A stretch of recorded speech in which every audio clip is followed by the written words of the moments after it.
You're listening to Lyfe and Shyt. I'm Daneyel Walker. And I'm Tommy Walker. Join us as we talk about our journey overcoming fears, boundaries, marriage, family, lifestyle, business, and whatever other shit you can think of. We're individuals that came together to create one unit with one mind and one goal.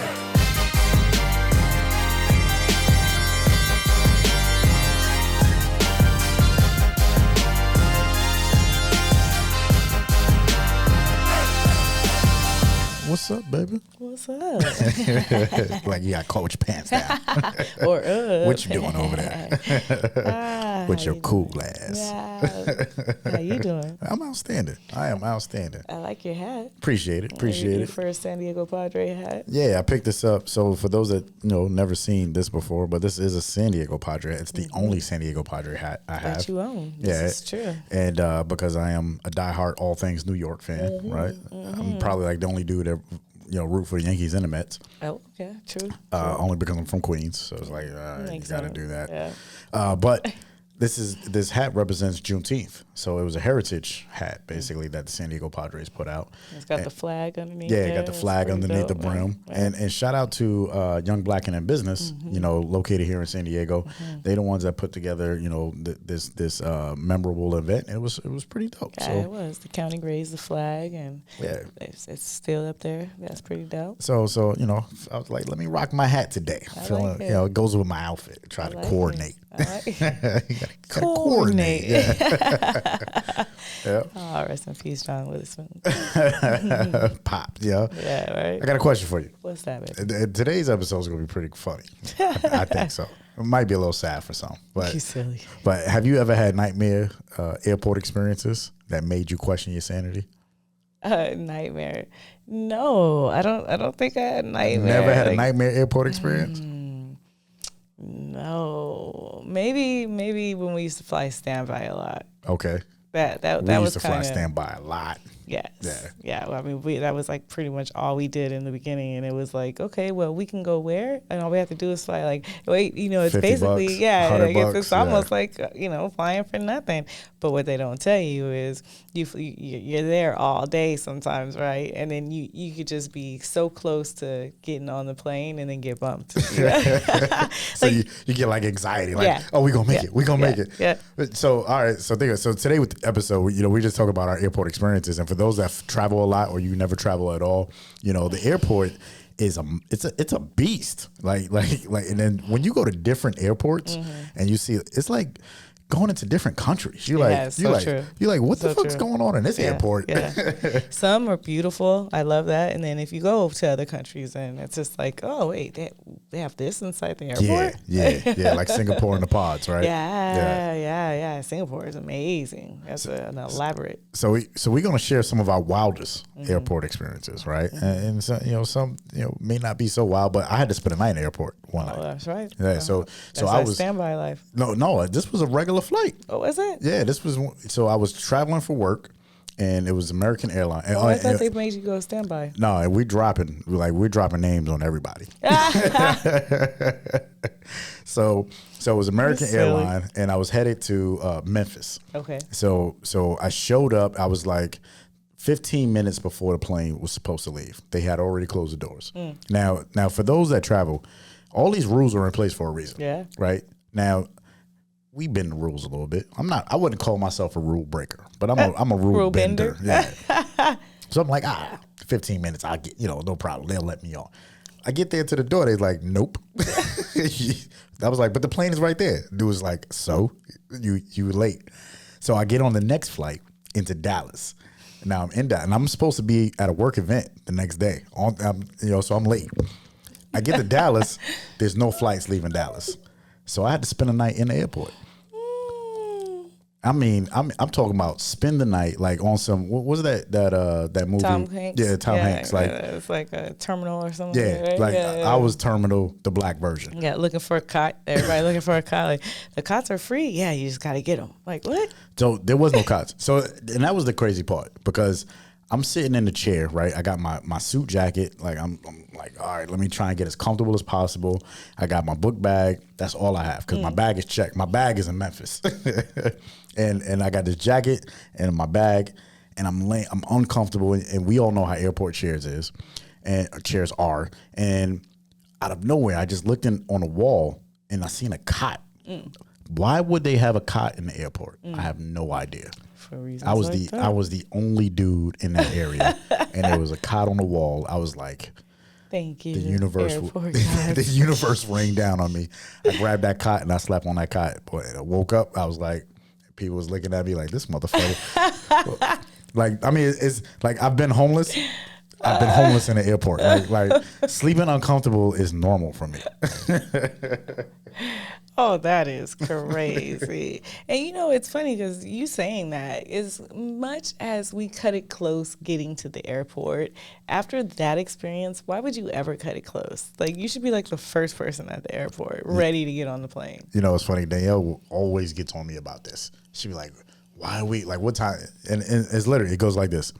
What time is our flight? 5 o'clock. What time do you want to leave the house? 6. That means we're going to be at, no, 5 o'clock. We leave the house at 4. That means we're going to be at the airport at 4:30. I know, no problem. No. We'll make the flight. Like, that gives us a half an hour to check our bags and go through customs, or not even through customs, but if we had to go through customs, that's a whole nother thing. Yeah. And it's no, I think that's my frustrating thing. What changed for me was when we flew international for the first time, and they said you had to show up 2 hours early, 2 to 3 hours early. Yeah. And we was an hour early, and they was like, nope. They literally was like, you can't get on the phone. I was like, what the fuck you mean we can't get? Is the plane still here? Ticket. Yeah. They're like, no, you're supposed to be here 2 hours. Yeah. Like, Daneyel and I have been like, I mean, looked at like little kids every time we show up to the airport. The motherfuckers look at us like, you should have been here. I'm like, okay. Like, all right, my bad. But I'm not. Oh, yeah. One time we flew, it was America, right? America? Which one? We were leaving from Orlando, I believe, and we had to stay with Auntie, Didi Les. And we were like 45 minutes behind. Oh, yeah. I mean, and that was like 45 minutes before the plane left. Like, I was like, what? Yeah, no, like an hour or something? I don't know. It was like an hour and 45 minutes. It was ridiculous. So they wouldn't, so you were supposed to check your bag 45 minutes before the flight. Yep. And we got there 30 minutes before the flight. Yep. And they were like, well, we're not taking your bag. And we was like, okay. so we could get on the plane, but you can't take our bag? Yep. I was like, that doesn't make sense. No. So we had to go back to my aunt's house. Yep. Yeah, and then rebook and all that other stuff. Yeah, 1000%. It was crazy. And you talked about flying standby. So, you know, when I worked in the corporate world, that was the benefit, right? Right. That was the flight benefit. It was like, hey, you know, you work for an airline, so you could fly with any other airline at a discounted rate, but it was called non-rev, which means you're at the bottom of the standby list. They didn't make no revenue off you. So if you didn't make any money, if they didn't make any money off us, you got bumped. So we got bumped like 7 times in one day. Yep. It was ridiculous. Like, we got there early in the morning, and we didn't leave the airport. Like, we was literally in the airport all day. It was all like 10 hours. Yep. And then it's like, okay, go to this gate, and then go to this gate, and then go to this gate, and then you wait, and you literally wait until the whole entire plane is loaded, and then you watch people race like how Tommy did, and either if they close that door, then you're right behind it. There, I want to say it was one time when they was like, "Hurry up, y'all, we gonna close the door." Yeah. It was like wheeling and dealing every time. I felt like I was going to the airport to negotiate every time, and then I come off with the mad like, so you know, how many seats are available? You try to come off mad nice. Gotta be so nice. Like, I'll buy you lunch. They're like, we don't care. Like, you're non-rev. Oh, speaking of lunch too, there was one time, God, I can't remember where I was going, but I ordered food, and then the plane was loading, and I was like, okay, and I told the people, I said, listen, I ordered food, but I'm gonna have to get on this plane, and then the flight attendant was like, okay, that was recently. Yeah, the flight attendant was like, was that in Tennessee? Yeah, no, we was traveling together. No, I was by myself. Oh, because, shit! You do this a lot then. No, like, I told them, like, if the person actually went and waited for the food for me. Oh, was that I 5 guys? Was it 5 guys? Yeah, it was 5 guys. Because we was there together, and you was like, I told dude to go to just grab it. Yeah. Okay, that's why I was by myself. That's right. That's why I thought I was. So we were together, but you had like got on the plane, had your own little experience, and then I went. While I think you were in the bathroom, I was like, I'm gonna try and get some food real quick so I can have food on the plane. And then they were like waiting for it. They're like, girl, this plane is about to load. So I was like, okay, so if I don't get it, then you eat it. He was like, bet. I was like, you pay for it? She's like, yep. I mean, yeah. Like, pushing it. I didn't get to eat that food. He did. I think one of our worst experiences was the Jamaica. Was it Jamaica? Yeah, I think it was. We're gonna say Spirit. Yeah, throw Spirit out there. Yeah, we're gonna throw Spirit out there. That was one of the worst. Yeah, but I think we can save that one for last. Okay. Let's talk about Europe. Okay. Europe was crazy. Europe was crazy because we flew from Rome back to Paris. Oh, we landed in Paris from here, and then we did our thing on a train the whole time. But then we flew, and hands off, my hat's off to you. Like, you orchestrated that whole thing. Thank you, baby. From trains, and then booked a flight from Rome back to Paris, and then from Paris back home. Because I wanted to make sure that we started where we ended, right? But then I didn't want to take a train all the way back to Paris from Italy. So I was like, let's just fly. But then when you start flying like that, it's different. Just like when we did from Thailand to from Bali to Thailand. From Bali to Thailand, yeah. It's that's when you get the off-brand, planes, Off-brand, that's called their planes. Oh well, I mean, it's like the ones you don't know about. Brand. Yeah, those are the ones you hear about. You'd be like, oh, the ones that come up missing. Exactly. That's real shit. I researching what do they say about this airline? Like, not trying to make any fun. What happens? Not at all. It's sad, but real shit. When you go over there, it's like, oh, this plane came up missing. It's like, how the fuck a plane still come up missing? Yes, that's true. So I don't even remember the plane that we flew on. It was it was a very small one. Rinky-dink airline from Rome back to Paris. And we're sitting, so when you travel, within other countries, they don't have rules like we have, right? And because of 9/11, our rules completely changed. True. And then when you go to other countries, their rules change a little bit, but they don't have the rules that we have. Yeah. No. And so we sitting in the airport, and this motherfucker, they say, yo, no bags over this size. You got to check them. Right? You got to check this bag. No, you couldn't have two bags either, right? Yeah, you couldn't have two bags. Yeah. Yep. You couldn't even have a satchel, a pouch, none of that. It was just one bag, couldn't be more than this size. My man I don't know what he was thinking, but my man left. Like, he had a whole conversation with the lady, right? And she said, no, you can't do it. And he left. He came back with a trench coat with a hump. We've seen so many things. Like, first off, he got the jacket out of his bag. Like, we're all looking at him too, right? Yeah. And then he puts the backpack on his back, and then he puts the jacket over his back in front of everybody. Like, we see you, bro. And then there was another guy, and he literally took the backpack off and stuffed it up his shirt, and down a little, and down his pants. Yeah. And I'm like, what are y'all doing?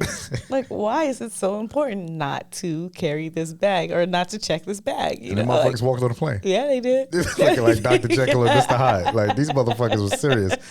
Then I got scared. I was like, they was way too adamant about putting that goddamn bag on the plane. I was like, I don't know if I want to get on this plane, babe. We can get your next flight. She's like, no, we gotta stay on time. I was like, fuck. And then there was this one time we decided that we were going to get on the plane, and a friend gave me some marijuana pills. And I was like, it's marijuana pills. I think this will be okay. Maybe we'll have a nice little, mellow flight experience. And I want to say it was a time where we didn't sit next to each other, right? You were sitting in one space, and I was sitting in another. It was standby. Was it early in the morning? It was, I want to say it was early in the morning, so we didn't have anything on our stomachs, and we both took a tablet, and it was a gel cap. Yeah, it was a gel cap. I've never seen anything like this in my life. A marijuana gel cap, y'all. This is why the show's called Lyfe and shit. So Daneyel just here you go, babe. Try this. All right, cool. I'm gonna relax, go to sleep, probably.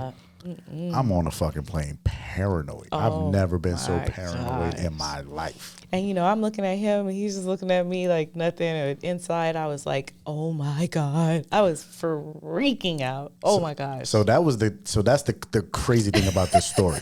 is so we're both on a plane and she's like probably 2 or 3 rows in front of me. And I can see her hair, right? And I'm like, all right. And I'm looking around and I'm like, fuck, like, I can't breathe. It's hot.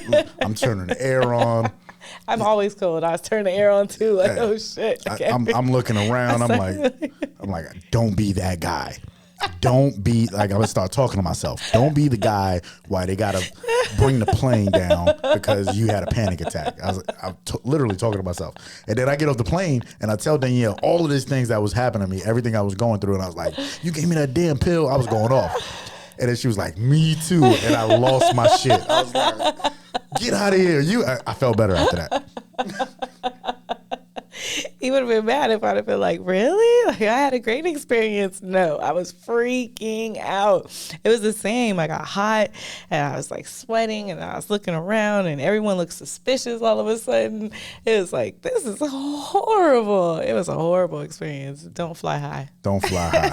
Especially on edibles or gel cash or whatever the fuck. Like, terrible idea. And then what's always a trip in airports is the people, like if you people watch, the observations of people, like just being observant and just watching everybody do their thing because people are coming and going, right? Yeah. Just kind of sit back and relax. The last time we was on a plane, and I had 2 instances like this. One time when I was flying by myself and these girls was just animated about the grandma's bag. Like grandma's bag had to be on the fucking plane instead of checked in like the dudes in Rome. And I'm like, what's going on? Like what? Like what's in grandma's bag? Yeah, like what's happening? We gotta go to a wedding. Like, I mean, it was like 4 of them just going off on the flight attendants and the people. So that was weird. Most recently, we was in Atlanta and this girl cuts in line. Oh gosh. Right. And so you're on the TSA line, you breeze through. And I'm standing in the regular people line.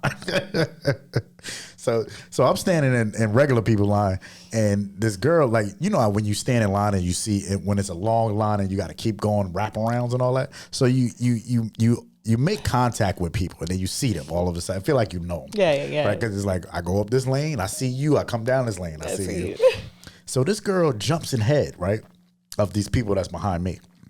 And they just start going off. And apparently the husband gave the okay, but the wife didn't see it. And she starts going off. Black and white, I'm going to just put that out there. But it doesn't matter. We're in Atlanta. And the girl, the older lady, she was the white lady. The younger girl was black. And she just, the older lady just started going off on her. Like, you skipping the line, this and that. And she kind of bumped her a little bit. And the girl was like, don't you bump me. And she started going off. Oh, my God. And then security came and I was like, oh, shit. Now, to Danielle's point, we was already running late, right? Like, literally, Daneyel was at the gate. Yeah, waiting on me, like, and I'm still, I'm like, oh shit, I might miss this flight. Yeah, I was like, you gotta take a whole tram and everything. Yeah, so now I'm like, if these motherfuckers start fighting, I'm really gonna miss this flight because they're gonna stop the whole security line. So I'm sitting there with like all the good vibe energy, like, please don't fight, please don't do anything, but I'm minding my business at the same time because I'm that kind of guy. And so they pull them all out of line. And then the girl comes back and she says, nobody's never said this to me ever. She says, can I tip you so I can stand next to you? Like, could you tip me? For what? I was like, yo, I don't need no money. I don't need your tip. I don't need your money. You gonna do you. I was like, whatever. You let her stand next to you? Well, I'm gonna tell her, go to the back of the line. Like, no, I don't want your tips, so you can't stand next to me. I just told her, I was like, yo, I don't need your tips. You can stand wherever you want. I was like, yo, do you. Do you. That's hilarious. We finally got through the line. I beelined it all the way to that gate. Oh, that's funny. That is too funny. First of all, I would have took them tips. I'd be like, how much you got? You know? I'd have been like, yo, babe, this chick tipped me at the security line. You'd have been like, tipped you for what? Yeah. What are you getting tips for? What'd you do? Would you did something strange for that change? Your favorite line. You did something strange for that change? You're right, though. You're right. I'd be like, no, you judging me right now. She was just being nice. Made that whole conversation. He's silly. Hey, 18 years, girl. 18 years. Oh, Lord. So one time, me and my best friend were going to San Francisco. And we sat there and we were at the bar and we were drinking and we casually got up to go check in for our flight. And they were like, girl, that flight left like 30 minutes ago. Just straight missed the flight. Yeah. Oh, like what kind of reaction is that? Really? Nobody called me. No, but they said, yes, we did. We called you guys like several times because it shows you're checked in and you're here. And we're like, oh. So then we're like, okay, we're going to go right here to the bar. We were literally right there at the bar. Like, and the gate was right there. So we're like, we're going to go right here to the bar. So we go, and it's time for our flight. And they literally call our names. And then when we get up there, the whole crew claps. Everybody up. They clap like, you guys made it. Aww. You know, that's the thing, too. You never expect for your name to be called at the airport. Yeah, it's true. Because it's like getting in trouble. Can you imagine? Tommy Walker. It's like, hold up. Am I the only Tommy Walker in the airport? These motherfuckers is calling me. Did I do something? And a motherfucker that's always running through the airport, right? It's like, oh yeah, don't be the runner. Yes, like I gotta go. Like, yeah. And before we wrap up, right? Because we still got to tell the Jamaica story, but my parents has had the standby experience because of my benefits. Yeah. So my parents has been able to take advantage. And like my dad same thing. He was at the airport and he wasn't dressed appropriately. Oh, that's right. So you're supposed to, like when you fly standby non-rev, you're supposed to be slacks, business casual. Cash. Yep. So Pops is on vacation. He like, yo, I got a jogger suit on. I'm chilling. Went to go see my son. He came to California. Yep. He said he leave. He's like, yo, I had to go buy some slacks. He had to go buy $70 slacks. Yep. So you already know what the airport price. He had to go buy $70 slacks just to get on the plane. Yep. He probably ain't never going to wear again. Which reminds me, when we went to Hawaii, actually, they hit you up about how you were dressed, right? Yeah, they was on my head. Yeah, like, because the pilot wanted. The pilot. First time ever. It's like, wait, what? That's funny. I forgot about it. Yo, so the pilot, he's like, so we fly standby, and the pilot says, I want to meet him. Yeah. And I'm like, oh, shit, okay. I'm already sitting down. Like, we sitting down. Yeah. And so I go up there to the cockpit, and the pilot looked me up and down. Yep. I mean, he was, you know better than that. I was like, and I was dressed like how I'm dressed right now on the podcast. If you're watching this on YouTube or Spotify, you know I got jeans and a t-shirt. I'm looking cool. I'm supposed to be a business cat. I mean, that motherfucker was like, don't ever let me catch you like that again. I was like, well, goddamn. Yeah. You took it well, though. You did. I was like, I seen your face, and I seen his face. I'm like, what happened? Yeah, that was Hawaiian Airlines. Yeah. We don't fly them no more either. Silly, we don't. So that's American, that's Hawaiian. And now we're going to leave it with Spirit. Everybody's had a Spirit Airlines experience. Fuck Spirit. Horrible. Everybody always says it's horrible. Yeah, we might have to scratch this from the podcast, but it is terrible. We might have to scratch it. Yeah. Why? So when I said fuck Spirit. So we're in Jamaica. This is our first time in Jamaica. The last time we was there. and we check our bags and we're thinking we're all good. Right? And they say, oh, flight is booked. You're not going to make it. I'm like, all right, cool. We used to this. When's the next flight? The motherfucker said next week, next Saturday. And I was mad because they said it so casually. You know, like, oh, next Saturday. Like, wait, what? I'm like, hold up. You mean to tell me you ain't got no other flights leaving Jamaica to go back to the United States? No. None at all. None. Saturday. Yeah. 7 days. I said, what am I supposed to do for I've already been here for 7 days. I got to go back to work on Monday. Okay. I was like, are you like, all right, well, give me my bags and we'll go find another airline. And they was like, we don't have your bags. Like, what? What? Yeah. I just gave it to you. Literally just watched it go up. Yeah. You know what I mean? And you just told me I can't get on the plane. So now they got our bags and we're like, yo, you got our bags. Yeah. Like, we just checked them. We're going to go to United Airlines. And dude was, no. Yeah. We can't find them. Not at all. Nowhere. And that was a vacation. I had just brought a whole bunch of new Victoria's Secret bras, and I was like, all my little bras was gone. Everything was gone. It was crazy. Yeah, you got real fly for that one. Yeah. I bought some Jordans, and I don't never buy Jordans. Yeah. I had some fresh Jordans. They in Jamaica somewhere. Yeah, somebody wearing it. And that trip was so crazy. Because, we fly standby. That means, we was broke. Like, we didn't have a lot of money. We barely made that trip. Yep.